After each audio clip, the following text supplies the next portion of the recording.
We can get started. I think we have a quorum now. I'll let the Yeah, call. sorry, just 1 second, 1 second. All right. No.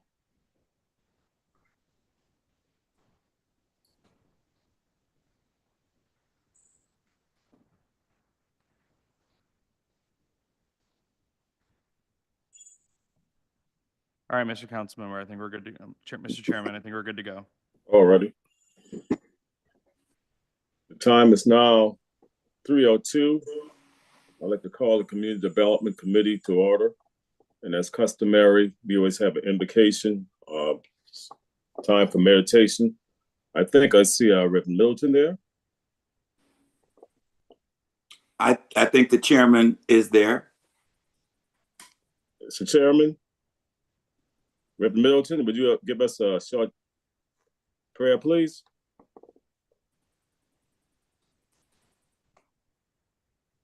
Could you hear me? Let us pray. Eternal God, we bless your holy name, and we thank you for this hour that we've assembled for this committee meeting. We thank you, God, for our chair. We thank you for each committee member. We thank you, God, for the mayor of the city of Charleston. And then, God, we thank you for the work of this committee. We ask, God, that you bless, that you direct, that you bring order, and that you lead us in a way that will bring the citizens of the city of Charleston to a higher level of livability where they are able to thrive, live, work, and play in this city. This we ask in your name. Amen. Amen. Thank you very much for that. We're going to move right along to public participation. I think we have one individual. That is correct. Mr. Anthony G. Bryant. Yep. Mr. Bryant, you have 2 minutes. 2 minutes. First of all, we have to get into my name. My name is Anthony Gerard Bryant. I was born and reared Catholic, witnesses of my birth. Now, you deal in community development. This is Anthony Gerald Bryant. My name's not Gerald Bryant. I didn't give my information to South State Bank, who gave $100,000 to somebody's church that I was totally against in community development many years ago. And the chairman sits here now, affiliated with that church. And so my name was given the wrong way to South State Bank, who handles all of lending and financing in this community from First Federal Charleston to now. I was in a post-inquiry with John McDermott, and this is pretty serious for my name. I use my name for everything. So my name is my name. Like we say in the street, my name is my name, and only my name could be protected. Only I can protect my name. Nobody else can protect my name but me. So at the end of the day, that means that my reputation now is in the hands of law enforcement. Okay, I got a letter from the Supreme Court I filed. Amy Coney Barrett had something happen at her sister's house. Guess what? I'm in the Supreme Court in 2019. I was in front of the arraignment hearing. African-American consultants, lobbyists, and others who want to do business in this city, they give their name to a developer, they can call the FBI and put them in jail. That's what I saw. I saw black people, professional black people, going to jail for just being black because they want to do business in this city. They can't do business because their name is messed up. You can't do business with Ben Navarro if your name messed up. Now, zero basis is zero basis. Morrison Drive is zero basis. You do $30 million with $250 million, Ben Navarro's going to pay for it? The 250 divided by 62 acres? What are you talking about? You're going to put people in them ghettos you creating, to put all the criminals and gang members at. The causation of the said problems, education, mental health, and everything else as you shoot at it. Time. Thank you, Mr. Bryant. And we also had some information that was sent to us, and you can review those information. So we're going to move on down. We don't have any old business. So we're going to move on down to new business. The first one is an update on 993 and 995 Morrison Drive acquisition. Sorry, Mr. Chairman, could we approve the minutes from February, yes, please? Right. Sorry. Let's vote for approval for the minutes, please. Move for approval. Second. Okay, it's moving second. All in favor, but vote by saying aye. Aye. Aye. Opposes? Ayes have it. Now we'll move on down, excuse me, to no old business and new business, which is an update on 993 and 995 Morrison Drive acquisition. Josh? We have a clicker.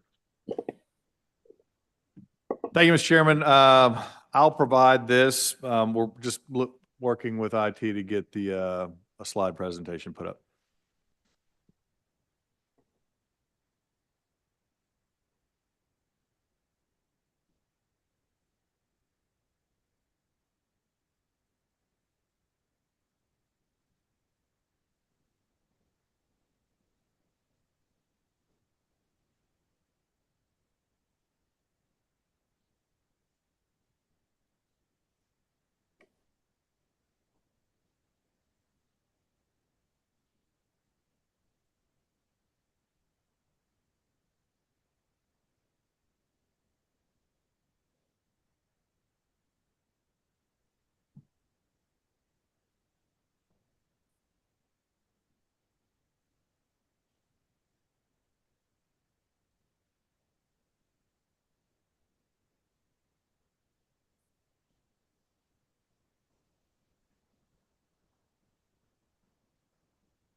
Hey y'all, I'm sorry if I'm interrupting. I can't hear. We haven't, they haven't gotten on yet.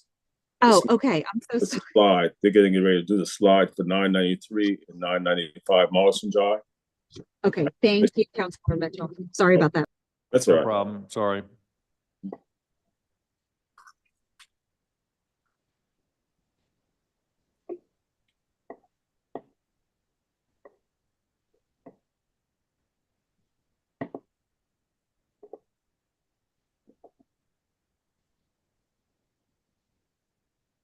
If they're having a little difficulties. I think we're close. I think we're close. Okay. We're in co-pilot. While they're doing this, Mr. Mayor, you have anything you want to address or say while they're doing this, getting this together? Well, again, most of my comments and recommendations are in the slide. It'll be pretty brief, though. We'll try and have this stuff up in advance next time.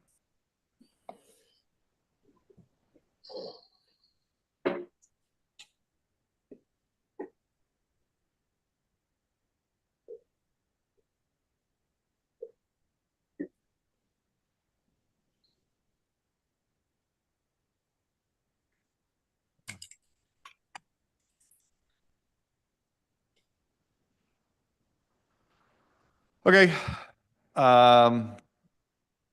So this is a brief update on 995, 993 Morrison Drive and the potential for City of Charleston to purchase this site from Charleston County for workforce housing. So, you know, we've made an offer to the county. They have responded that they are open to accepting our offer for $30 million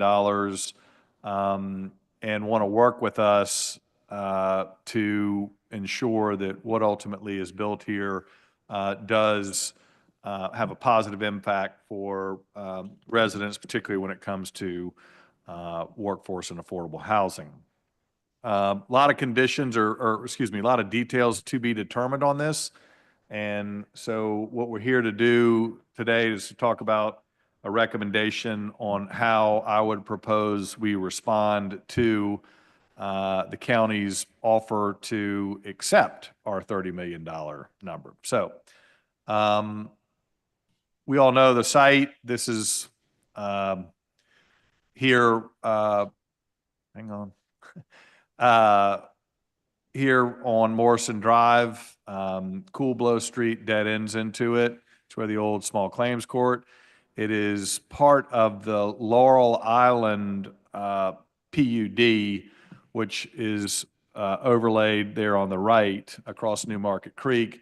And it is part of the Laurel Island TIF district as well.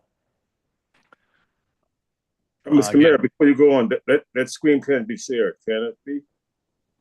I believe it is shared. I don't think so, because I can't see it. Okay. Let me give us a second. Sorry.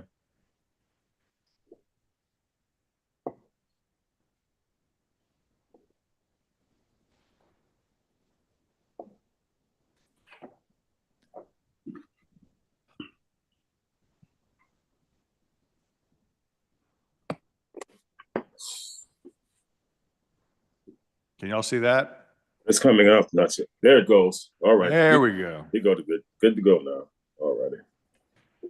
Again, here's the site. I think everyone knows where it is. We'll move forward here. And so, you know, the total acreage that the county owns is, I believe, 6.3 acres. And the difference between this site and actually the TMS numbers here, you'll see that you have these two properties that I think I've got them outlined there. That one is on the southern side of the property and one cuts through the middle of it. Those were sold by the county 3 or 4 or 5 years ago to the owners of Laurel Island so that they could have an access point to ultimately build a bridge over to Laurel Island. So they were always, as I understand it, deemed to be kind of a right-of-way or a street. You can see how they're kind of a continuation of Coolblow Street there to the west. And I believe it's, I'm not sure what the name, which street it is below, but maybe Cedar. But the issue right now, when I started thinking about it, is there's no immediate plans for Laurel Island. In fact, there's real question as to whether or not the original development plan will be executed on. And so not sure what would happen with these two pieces of land. And they do really impact the site, as you can see. It'd be one thing if they were known to be roads. It's another thing if they could be developed, because you got to develop and your plans around it. So what we've just kind of the proposed terms, again, 6.43 acres is what the county owns. They have an appraised value that was, I believe, around 24 million on the low side, up to $37 million. And you can see down on the bottom there, if we could move the bar, the appraisal range, and I've not studied the appraisal in any detail. They did let me look at it. That range is based on how much affordable housing would be required on the site. So the 37 million has no affordable housing, and kind of the maximum uses, and 24 would be not fully restricted when it comes to affordable housing, but more restrictions. So what I'm saying is that we've offered them $30 million. We stick to that offer, not trying to retrade the deal. We have a 180-day inspection period, so 6 months to do title work, environmental work, basic due diligence for any normal closing. But the one thing I do think we need to ask for them to agree to, or one of the two things rather, is that those two strips of land need to have a permanent access easement on them so that it is a road. If there's not access easement across it and the owner of the property can do whatever they want on it, then I would say we would ask for a reduction in price, because we would have to buy that easement or buy those parcels. And as I understand it, we can ask the county to validate this or not, but that the county sold those two strips of land to Lupert Adler, the owner of Laurel Island, for $5 million. So they were paid $5 million 3 or 4 years ago for those strips. And so if we can't ensure that those are public right-of-ways, then we would ask that the purchase price be reduced by the amount that the county's been paid. The other component of this, there's been understandably some concerns or questions from county council on how much of the property would be restricted towards affordable housing. So I've taken an effort here to, say that the city of Charleston, as part of this transaction, would restrict 50%, a total of 50% of the residential units to workforce or affordable housing, and that is anywhere from 60 to 120 AMI. And so I've broken it down further, and this is open for discussion. 20% being up to 100, cannot exceed 120, 10% not 100, another 10% not 80, and 10% not 60, or below, right, if we opt to put it below. Two other things I'd like to ask for consideration from the county in this discussion, so that this is a collaborative effort. I mean, we are using or proposing to use TIF money to fund this, just the acquisition.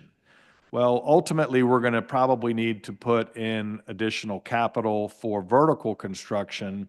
The idea, at least from my thinking, is that this would be some form of a public-private partnership where we would put the deed restrictions in and either sell the property to a private developer or partner with a private developer to develop it.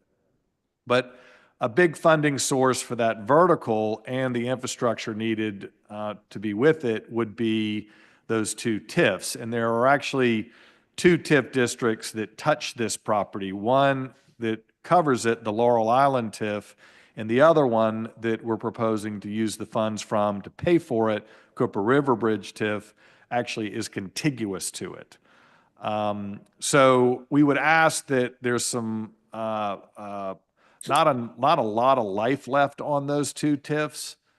So we would ask that the county would be willing, if they would be willing to extend their participation in that TIF, those two TIFs, by an extra 10 years. So, that's a contribution, if you will, on their part, but it is a future contribution of potential future tax revenues that would, we could stipulate that those funds would be utilized for this project. So those are my general recommendations. Go back with $30 million, assuming they can assure that we have access on those two strips. If not, we would reduce the price by what they were paid for by $5 million. That's my proposal on deed restrictions in terms of the actual, putting some definition to how much affordable housing would be there, and then those two conditions on the TIF extensions. Last thing I'll point out is just, again, this is the Cooper River Bridge TIF. You can see at the top there, there's $30 million cash on hand. There's bonding capacity right now with no extension of the TIF at 38 or 38,875. You've seen this a couple of months ago. I've made a few updates because we've approved the $3 million funding to UG Street, that funding gap, the 275. This is the $30 million proposed purchase for 995, 993. And then the low line, we've approved that as well. These are the other proposed expenditures from that TIF. All in all, which wouldn't exhaust it, would still leave about $10 million for future projects. And again, we all know that this is kind of a work in progress, and certainly privy to council's modifications and approval. So those are my proposals. I'll go back to this, and Mr. Chairman, glad to answer any questions. Okay. Any committee members have questions? I can't see them, so if Councilmember Gregory has his hand up. Councilmember Gregory, yeah. Okay. Yeah, Mr. Chairman. When the appraisal was done, the appraisal, of course, excluded the two strips that Laurel Island now owns. I don't know. Again, I was allowed to look at the appraisal, but only briefly. So, I mean, ultimately, we're going to need to get our own appraisal on it. And so I can't, I do think, Councilman Gregory, that it assumed, because there wouldn't be any reason why not to assume, that they were going to be roadways, because that was what Laurel Island purchased them for, and to have a bridge going from there over to Laurel Island. Mm-hmm. Another question. the county also has an affordable housing goal crisis. Wouldn't this be a great opportunity for the county to contribute even more so that we could have enough money left so that we would be able to sort of go vertical, or at least have leveraging to go vertical? I think I'll say that from my conversations with the county to date, they've been very receptive to working with us in a partnership, and have been very open about they do need to monetize some money off of this. I think they have commitments that this asset was allocated towards. I don't know the details, but they are committed to figuring out creative ways to address affordable housing like us. And that is why I proposed this extension of the TIF, because right now they have limited use except for the cash that we have on hand and that we can bond right now. But if we could extend just their portion of it, I do think it could be a pretty meaningful impact to allow us to provide infrastructure, park space, resiliency measures, and certainly affordability in this development. Thank you. Any other questions from any other committee members? I can't see. Councilmember Parker has her hand up. Councilman Parker, you can go right ahead. Thank you, Mr. Chairman. I just wanted to make sure, are these slides, were they included in our agenda? If not, can they be No. sent? Yeah, they can be sent. In fairness, I put these together about, Okay, thank you. late yesterday. Sorry. Yeah. Any other questions? The only question I have is a comment that I have. Even if this is going to materialize, I'm going to look more at the housing so far, 60% of the AMI. I need to be a little lower than that. We are talking about trying to keep people on the peninsula, but with the 60% of the AMI, to my sense, need to be a little lower than that. Maybe 50% are lower than that, if that's possible, if this materializes. And secondly, is the Cooper Rivers TIF. When we designed that TIF, it was for a special project, and we were doing it because it's contiguous to the various areas. But I'm looking at this very seriously too, even if the county and the city could work together in harmony and peace and doing a collaborative effort on doing something in a sense, because that TIF was actually supposed to be designed for the east side, the Cooper Rivers TIF. When we did it, develop it, and I'm one that was one of the ones that pushed for it to be done that way.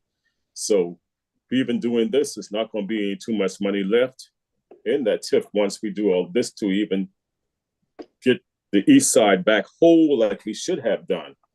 So I hope that we can work out something together to even acquire this and come together as one with all this money as we have to be throwing around, that we can work together in harmony and peace to have this acquired if it's possible.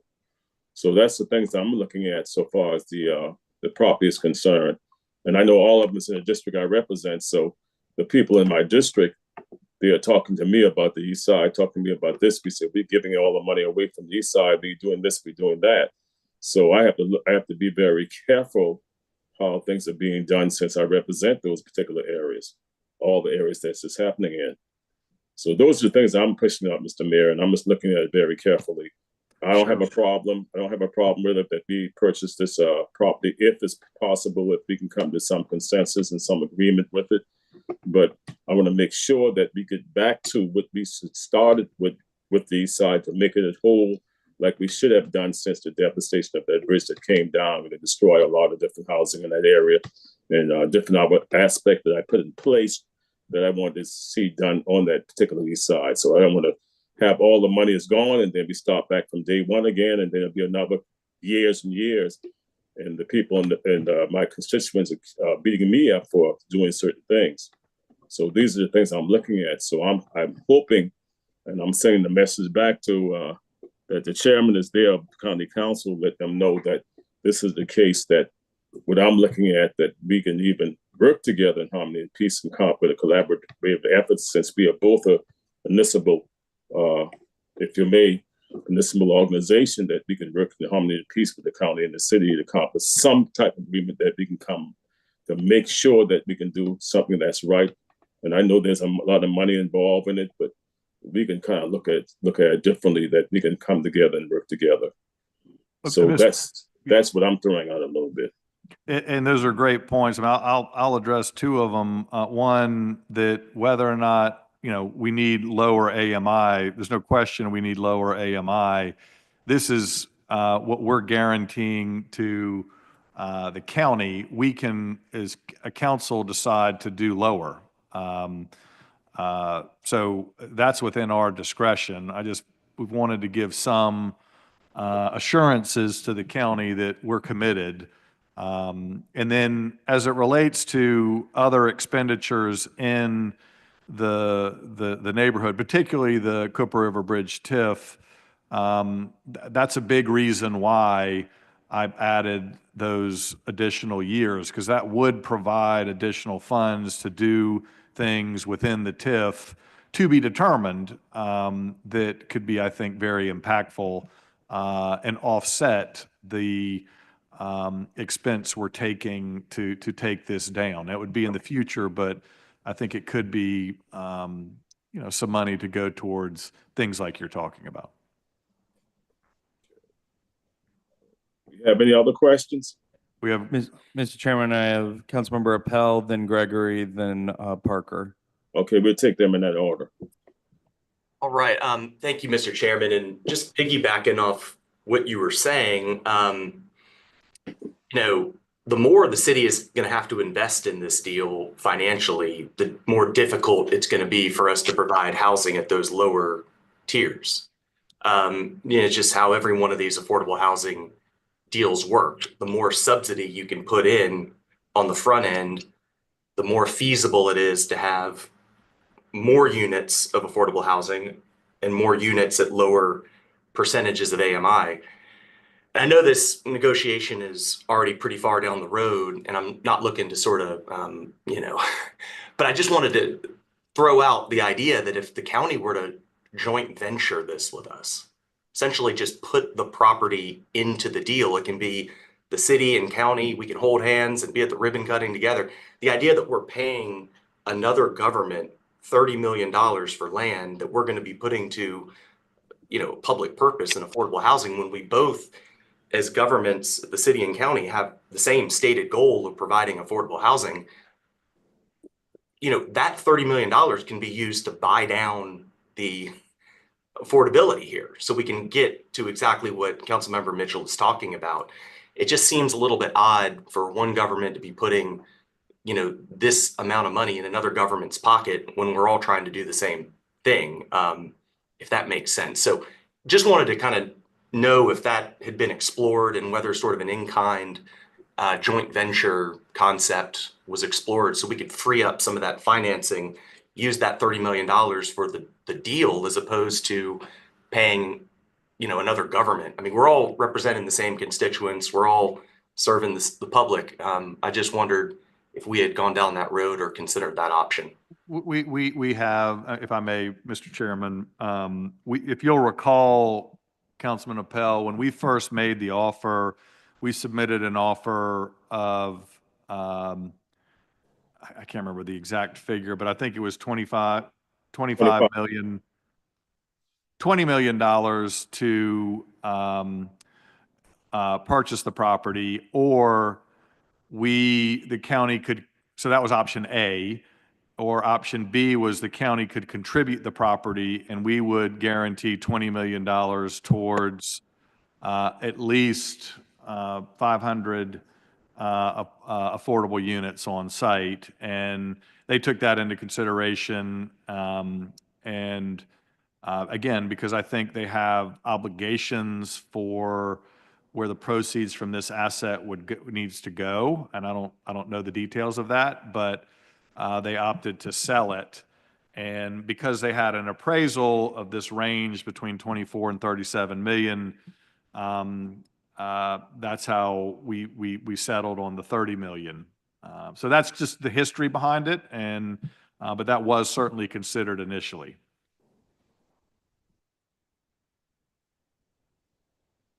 All right, who's next? Councilmember Gregory. Thought it was Councilmember Parker, and then me. Okay, whatever. Thank Councilmember you. Parker? Thank you, Mr. Chairman. The 30 million, I mean, I understand we're utilizing the TIF dollars, but I have to ask the question. I mean, 30 million, we're building on some of the most expensive real estate probably in the Low Country, right? 30 million, let's say in Cainhoy or Outer West Ashley, obviously can be spread a little further. I mean, I understand that doesn't help us downtown on the peninsula, but I mean, have we considered that? I mean, are we looking off the peninsula? I mean, this is a very expensive piece of real estate. Yes, we're certainly looking off the peninsula and looking at projects across the entire city. This site has kind of maximum entitlements in terms of height. It also has a very good location next to job centers and public transportation. So for a lot of those factors, obviously it drives the cost up, the value of it up. And then the other component of this too is that there's been talk of affordable housing on this site for 15, 20 years, whereas a lot of other properties, particularly off the peninsula, right or wrong, there's resistance to having affordable housing in areas from current residents. So felt like this is a good location based on the findings that we got from Bloomberg, the fact that it's owned by the county, the fact that it's in a TIF, the fact that we've got funding from a TIF that has to be spent within the TIF or adjacent to the TIF. The arrows all sort of pointed in this direction. And then the county, in fairness to them, are sitting on an appraised value of 24 million to 37 million. So they have an obligation certainly to provide affordable housing, but also to be stewards of their funds just like we do. So that's kind of how it all evolved, but you make a good point. Mr. Chairman? Yeah, Councilman Gregory, go right ahead. Councilmember Appel made the same point that I made in terms of trying to get the county to contribute in some way to the development of the site, as well as the number of units. I have a question here on the deed restriction. 20, 10, 10, 10 is 50%. What happens to the other 50% of the site? We could determine it all be affordable housing, or No. part of it, 50% could be workforce housing. I mean, could be market rate housing. So okay, that's where that's why I'm asking the question, because the market rate then gives us the ability to subsidize, as you know, right, for the affordability. Okay, so because any site that would be 100%, 120% AMI and below, I don't think it's going to work anyway. It's too much of a concentration. right. And I don't think that that's what we want to create, because, as you know, those kinds of concentrations eventually morph into something that we may not want it to be over time. Right. So, the goal here for this, and again, I appreciate the perspective, is to do exactly what you're talking about, mixed income, not have it all be affordable, because I think, as you pointed out, there are plenty of case studies that prove that that's problematic, and you want to have various incomes living together and the like. So that's the spirit behind that.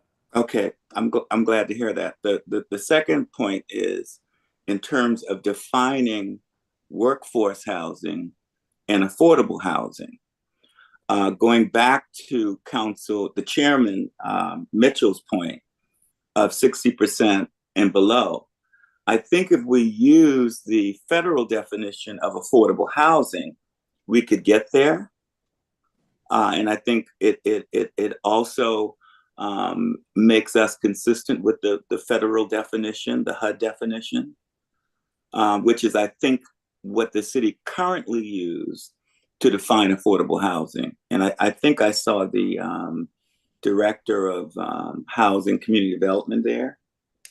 She's here, yeah. Am I on target?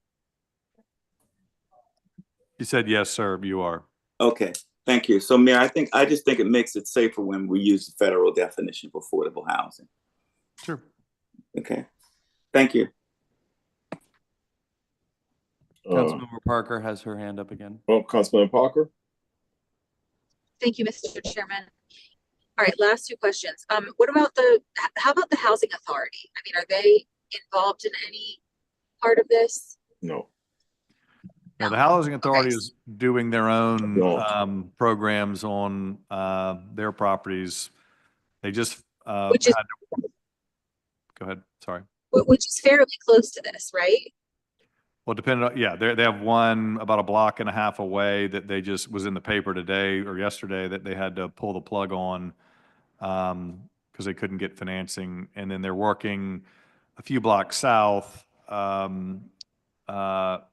in the Meeting Street properties. So yeah, they have a pretty large undertaking on that. But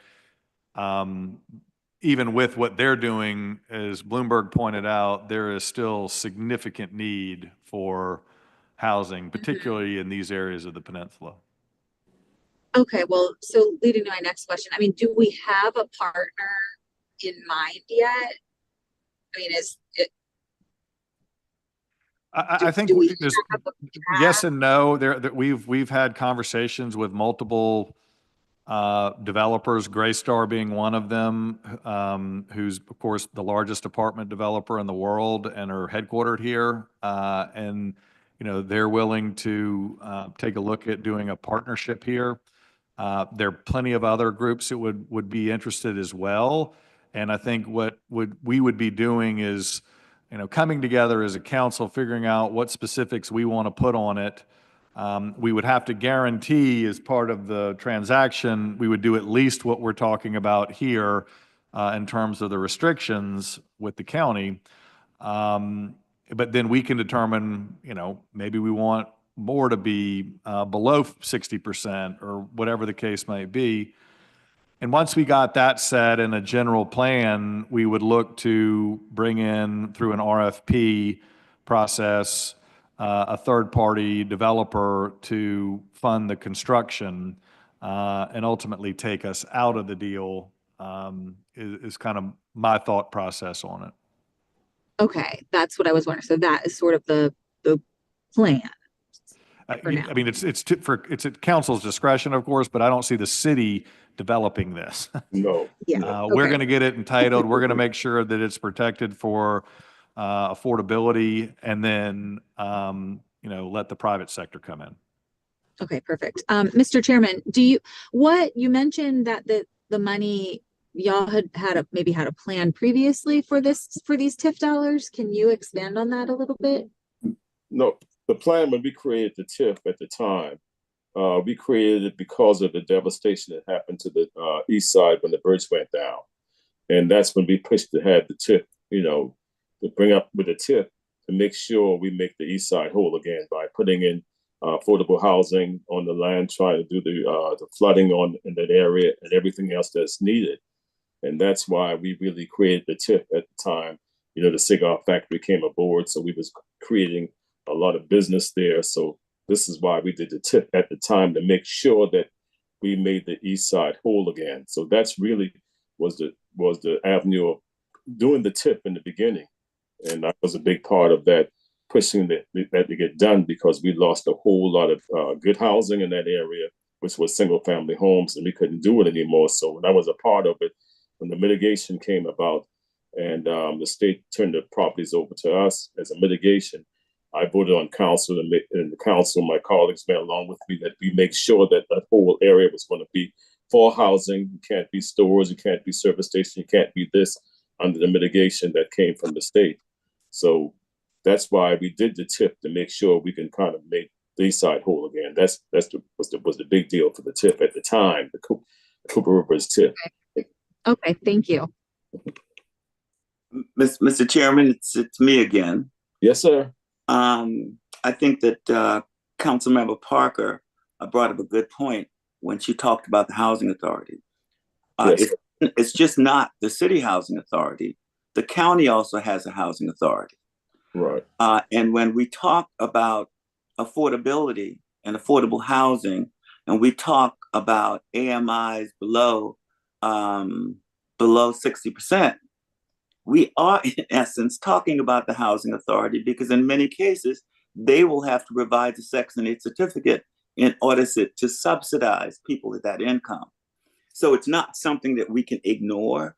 And I'm not saying that we are, but I do think it's something that we need to consider, particularly if moving forward, we can get a commitment of a number of Section 8 certificates that would be attributed to this project.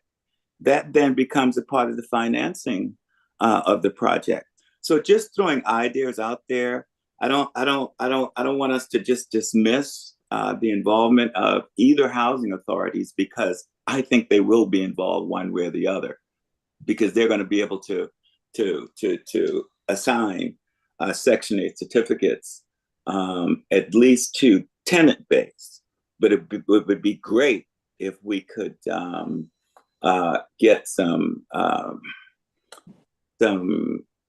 of those Section 8 certificates tied specifically to these units that are being developed, because it becomes a part of our financial package. That's a great point, Councilman Gregory, and I think they would certainly be open to it. One kind of high-level idea that's been batted around here is that this could be a site for the, you got to remind me the term, build first, for the Meeting Street Initiative, the RAD program that they're looking at doing there. It could be a place for residents to have new construction built while the renovation happens on their property. So again, a lot of collaboration could be done here, and I think should be done, because as Councilman Appel has pointed out, there's going to be, we all need to be rowing in the same direction here to get something good built. It's just going to take a lot of work, but acquiring the property, getting the entitlements done, defining it, and putting the deed restrictions on, I think is a pretty critical first step. Mayor, it sounds like you want to make sure we have site control. Maybe.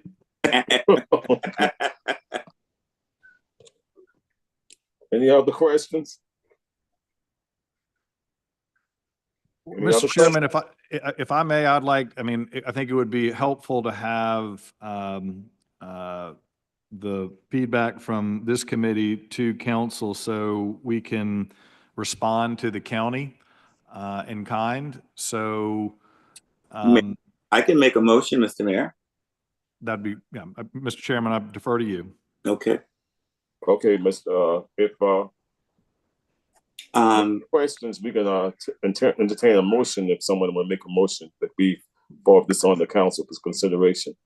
And correct me if I'm wrong. My motion would be for us to have the mayor to continue with the negotiations on the project. Well, I would appreciate a little bit of direction. I mean, this is what I'm proposing to this committee, and I know maybe it's a lot to take in. Maybe we could defer the vote, but I do think we owe them a response. They have, in essence, accepted our offer of $30 million. We now need to get into the details of what are the general terms that we would go back to them with. So again, this is what I'm proposing. Ultimately, a contract is going to that's going to be further negotiated with the county, would be coming back for council approval in 3 readings. So if you would entertain it, Councilman Gregory, that we go back with them with these general terms, or proposes approval from council of these general terms to go back to the county with. That's my motion. And even with the possibility of looking at the 2 strips of parcels that we were talking about too. Well, yeah, I think we can get clarity on that during the negotiations, but I just want to be transparent that if those parcels do not have any public right-of-way or access easement restrictions or allowances for the property, and in theory, the developer could put housing on it or whatever, or something else, that would really impact the overall planning and development of the larger tract. So we just need to get clarity on that. And I did, when we met with the county, with Councilman Waring and Councilman Seekings and myself, we raised this issue. So it shouldn't be a surprise that we're asking for more clarity and consideration if we have to buy it. Yes, okay. I'm sorry to interject. I just want to say this is an update only, so we can't make a motion on anything technically. Okay. Okay. There's no motion can be made on this as stated. Can we amend I move to amend the agenda, that we allow for a motion to be made to give, direction so that we can keep the ball moving forward, and we amend the agenda accordingly. That's a second. Okay, that was moved. That was a motion made by the mayor that we amend this so we can take this forward, and it was seconded by Councilman Gregory. Have any question? All in favor, vote by saying aye. Aye. Aye. Opposes? Ayes have it. So Now we have the, Mr. Mayor, would you repeat my motion for me? Somebody else have to repeat that because I write it down. the motion would be that we recommend to council approval of the general terms and conditions outlined here, and task the mayor and staff with further negotiating with the county to get to an agreed upon price and terms and conditions. Okay, that's my motion. I need a second. I'll second it. Okay. Okay, you have the motion. You heard the motion. Any questions? All in favor, vote by saying aye. Aye. Aye. Opposes? Ayes have it. So we move on. Yes? Chairman, Councilwoman Parker here. I'm going to abstain, and I'd like to explain. I'd like to do a little more research on my own and review the slides. Thank you. Okay, we have one extension by Councilwoman Parker. So the motion is carried. We move right along. So we can move on to the next on the agenda. Uh-oh. Don't worry, my computer's acting up a little bit here. This next on the agenda. Presentation on the Charleston Redevelopment Corporation. Okay. Next presentation.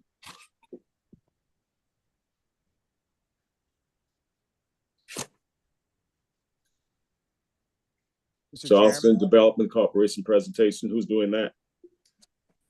Can you hear me? Yes, we can hear you. Oh, great. Hello, Mr. Chairman, Mayor, committee members. Thank you for inviting us back for the annual update on the work of the Charleston Redevelopment Corporation. I'm Jonathan Oakman, Chairman of the Board of the CRC, and we're excited to talk about how we can continue to work together to address the pressing need for affordable housing in our great city.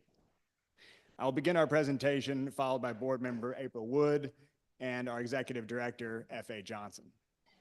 To sum up the CRC's role in affordable housing, I want to touch on 3 basic points. Number 1, creating affordable housing is hard. Number 2, we are doing it. And number 3, we are doing it right. Fortunately, I don't have to convince anyone here that affordable housing is a critical need in our community. But as someone pointed out to me recently, affordable housing isn't easy even on a good day. It's a tough business, especially in Charleston, and it's getting tougher. Land costs are high, construction costs continue to rise, building requirements are becoming more stringent, and the lending environment is rough.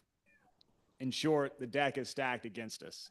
And frankly, these are the systemic challenges that impact every project, affordable or not.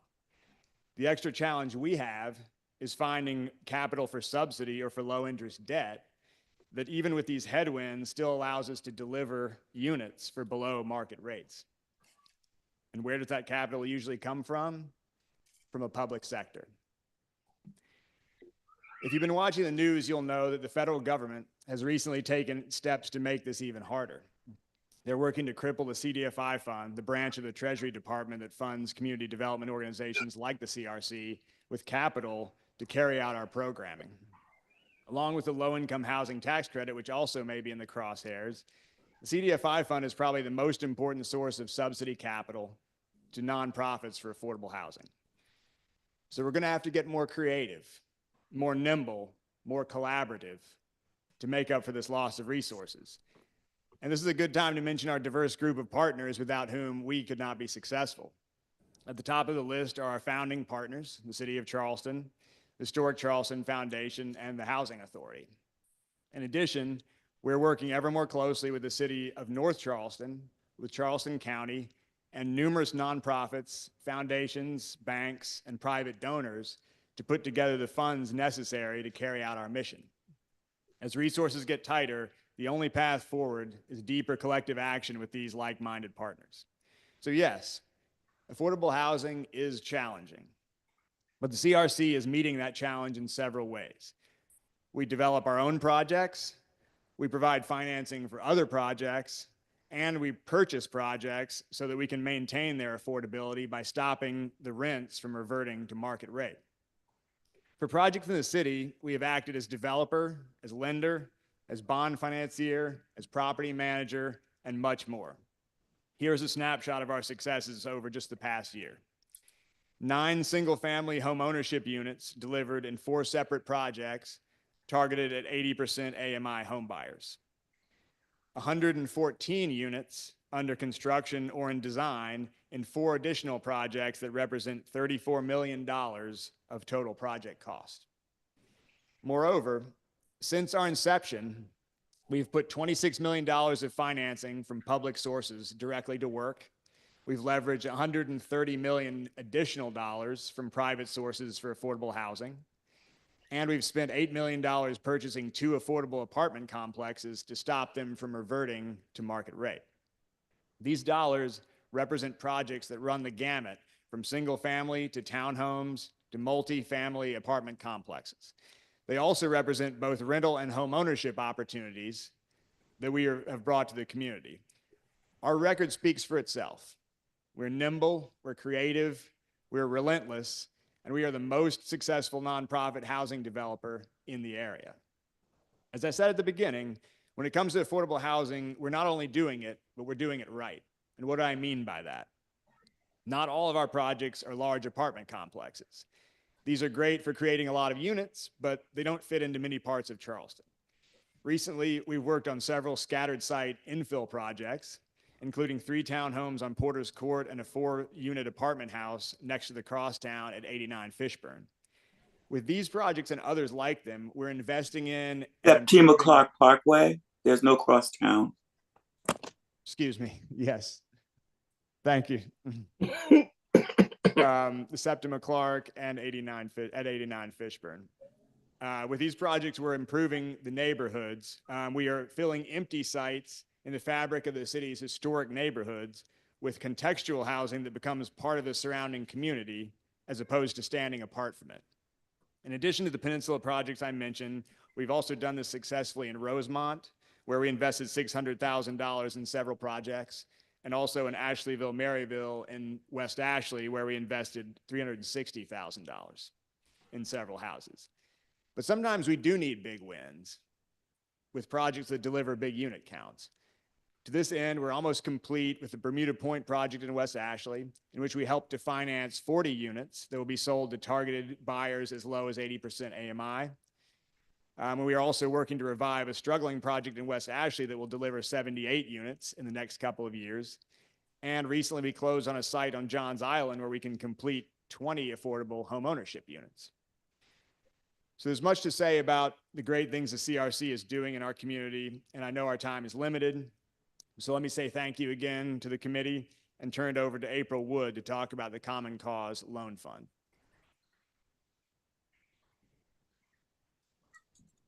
Thank you.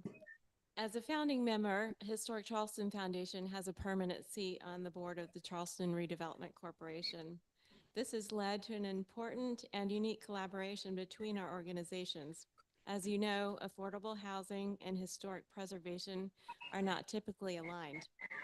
Together, CRC and HCF created the Common Cause Loan Fund, a loan program designed to help long-term homeowners of historic houses make repairs to the exterior of their homes. Qualifying homeowners must be in the 60 to 120% AMI range, have clear title to their house, have a will with a named beneficiary for the house, and must participate in financial literacy coaching with Charleston Area Urban League.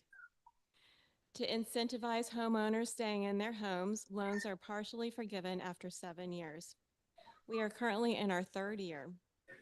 We have completed 10 projects. 5 more will be completed by the end of 2025. Over the last 3 years, HCF and CRC each have invested $275,000 into the program. These funds have been leveraged with grants and donations that have more than doubled our investment. Because of the success and partnership, HCF was awarded a fiscal year 2024 EDI CPF grant from HUD of $1.25 million to support the Common Cause Loan Fund. We are currently working toward a finalized grant agreement with HUD.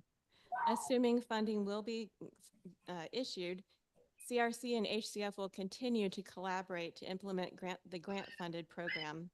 The majority of our funds will be used in the city of Charleston, and we have already identified a few projects that we will work with the city's Department of Housing and Community Development to rehabilitate for qualified homeowners. We will also extend our reach into North Charleston's historic Liberty Hill neighborhood and historic houses off of the peninsula. This $1.25 million grant will be leveraged to draw in additional funding and partners. As Jonathan stated, CRC is meeting the challenge of housing affordability in a variety of ways through the creation of new affordable housing and through the preservation of existing affordable housing. Common Cause Loan Fund is an exciting example of preserving affordability and preserving community by helping long-term families remain in their historic family homes. The problem of housing affordability is too big to address without creativity, collaboration, and smarts. And CRC, under the leadership of F.A. Johnson, has a proven track record of success. F.A. has closing remarks. Thank you. And I have some brochures that I'll leave with Gianna about the program. Thank you. Mr. Chairman, members of the committee, good afternoon. The last 2 items that I want to touch on for the CRC are the land trust and one of our agreements with the city of Charleston. The Palmetto Community Land Trust, as the name implies, as a land trust to keep properties long-term permanently affordable. The 2 apartment complexes that we mentioned, we brought into the land trust to keep those units permanently affordable, but we've also done homeownership units through the land trust as well. So from that standpoint, being a trusted resource to the city to keep those assets in long-term affordability, I just remind you that the land trust remains as another vehicle to pursue for long-term affordability. To that end, I want to emphasize also, before I talk about the city agreement, our efforts to pursue outside leveraging. We do have a CDFI application pending with the Department of Treasury, as the chairman mentioned, as one access point for bringing other resources into the city. We've secured resources from National Fair Housing Alliance.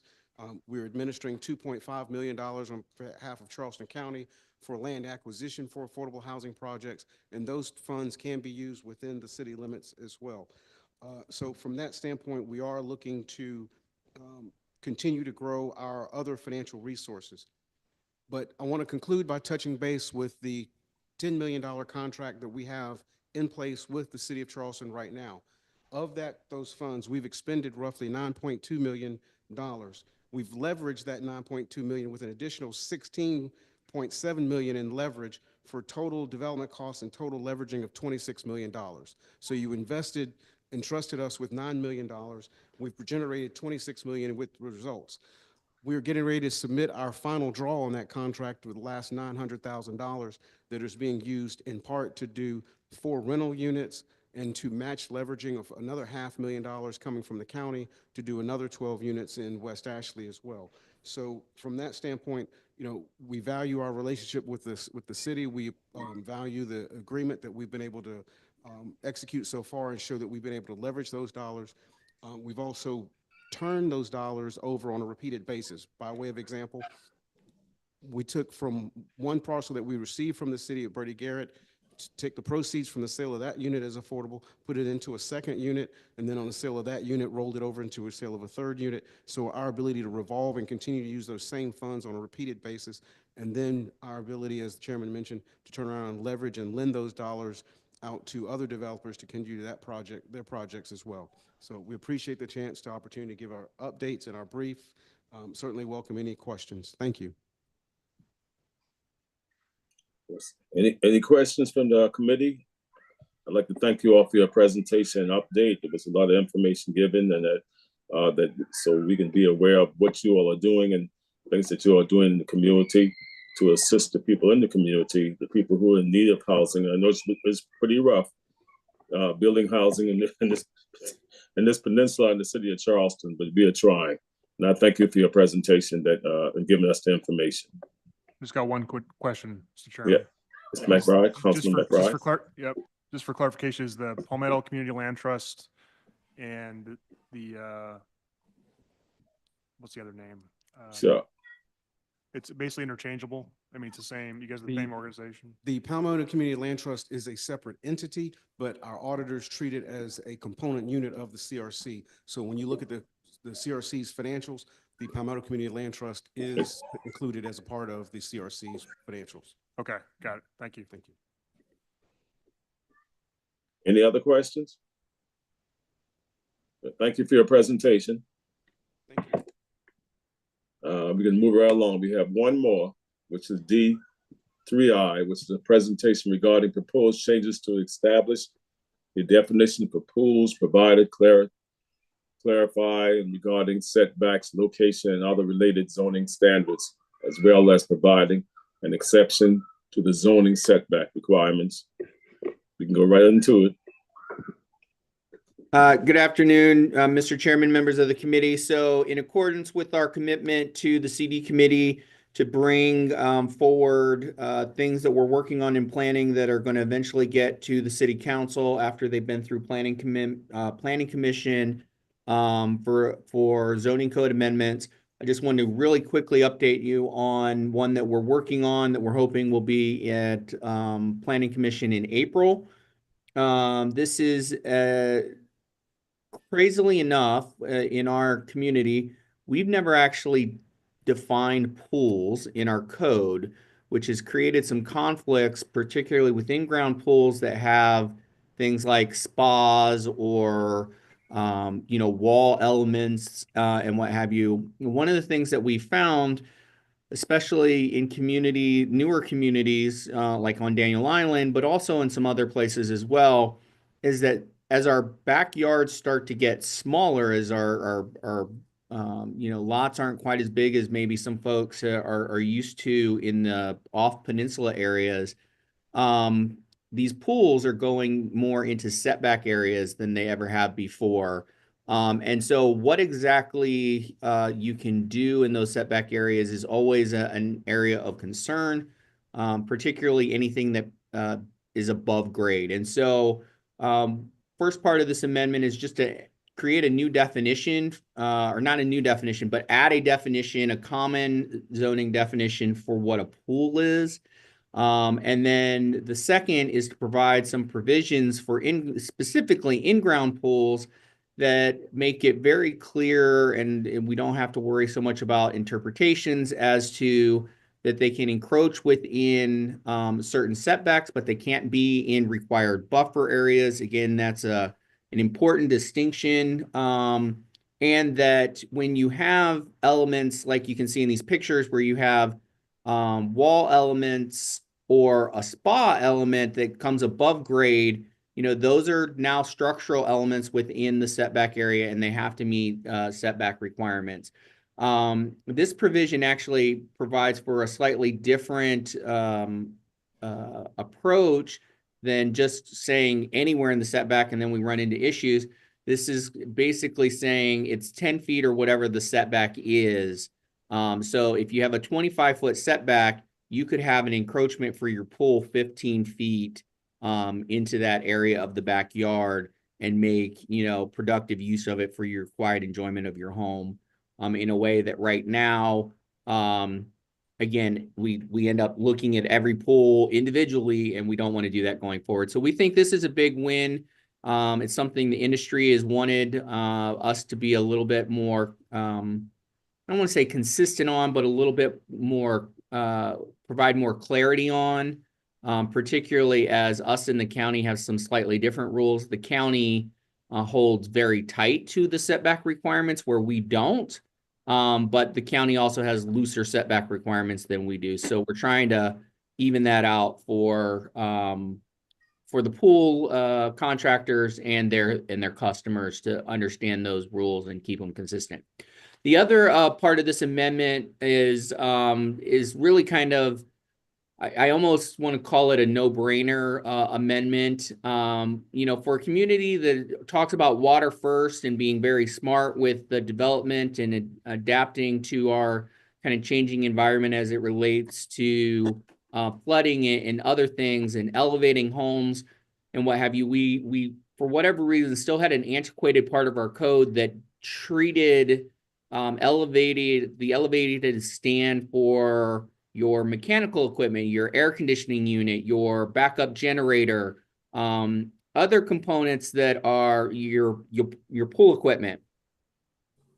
If you already had an accessory structure, we made you go to the Board of Zoning Appeals and get a variance to raise those mechanical equipment. So if you already had a shed on your lot, this would be technically a second structure accessory to your home. And so we were making people get variances for that. And so this amendment will clarify that as long as you're 3 feet off of those rear or interior side property lines, that you just get to have your elevated stand for your mechanical equipment or utility platform.